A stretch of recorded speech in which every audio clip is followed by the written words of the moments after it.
১১০ acre আবাদি জমি। টানা কয়েকদিনের অতিবৃষ্টিতে ময়মনসিংহের হালুয়াঘাট উপজেলার কৃষকদের স্বপ্ন এখন পানির নিচে।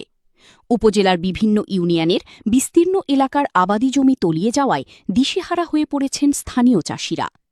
উপজেলার গোপীনগর, বটগাছিয়াকান্দা ও মধ্য কাওয়ালিজান সহ বেশ কিছু এলাকায় খোঁজ নিয়ে জানা গেছে, মাঠের পর মাঠ, পাকা ও আধা পাকা ধান এখন পানির নিচে। হাড়ভাঙা খাটুনির ফসল এভাবে নষ্ট হতে দেখে কান্নায় ভেঙে পড়ছেন অনেক কৃষক।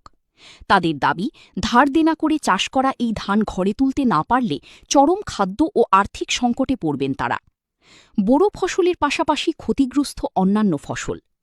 উপজেলা কৃষি অফিসের তথ্যমতে অতিবৃষ্টির কারণে এখন পর্যন্ত উপজেলার প্রায় ৪১০ একর আবাদি জমি পানির নিচে তলিয়ে আছে। বর্তমান পরিস্থিতি মোকাবিলায় মাঠ পর্যায়ে কৃষকদের প্রয়োজনীয় পরামর্শ দেওয়া হচ্ছে। উপজেলা কৃষি অফিসার কর্মকর্তা মাহবুবুর রহমান জানান, আমরা ক্ষতিগ্রস্ত এলাকাগুলো নিয়মিত পর্যবেক্ষণ করছি। কৃষকদের যতটুকু সম্ভব দ্রুততার সাথে ধান কেটে ফেলার পরামর্শ দেওয়া হচ্ছে, যাতে ক্ষতির পরিমাণ কমানো যায়। ফসল তলিয়ে যাওয়ার পাশাপাশি কৃষকরা এখন আরও কিছু সমস্যার সম্মুখীন হচ্ছেন। বৃষ্টির কারণে হাওড় অঞ্চলের কাঁচা রাস্তাগুলো কর্দমাক্ত ও চলাচলের অনুপযোগী হয়ে পড়েছে। এতে মাঠ থেকে ধান বাজারে আনা দুঃসাধ্য হয়ে পড়েছে। যাতায়াত ব্যবস্থা খারাপ হওয়ায় দ্বিগুণ ভাড়া দিয়েও শ্রমিক বা যানবাহন পাওয়া যাচ্ছে না। পরিবহন খরচ বাড়লেও বাজারে ধানের আশানুরূপ দাম না পাওয়ায় লোকসানের মুখে পড়েছেন সাধারণ কৃষকরা।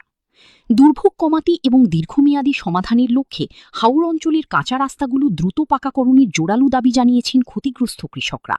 তাদের মতে, টেকসই যাতায়াত ব্যবস্থা থাকলে এমন দুর্যোগেও ফসল দ্রুত নিরাপদ স্থানে সরিয়ে নেওয়া সম্ভব হতো।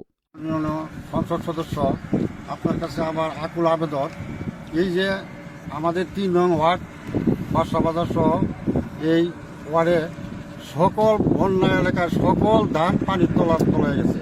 আপনি যদি হয়তো একটু শোষককে দেখে দিতেন, দৃষ্টি করতেন, তাহলে আশা করি আমাদের অনেক ভালো হতো। ধান সব পানি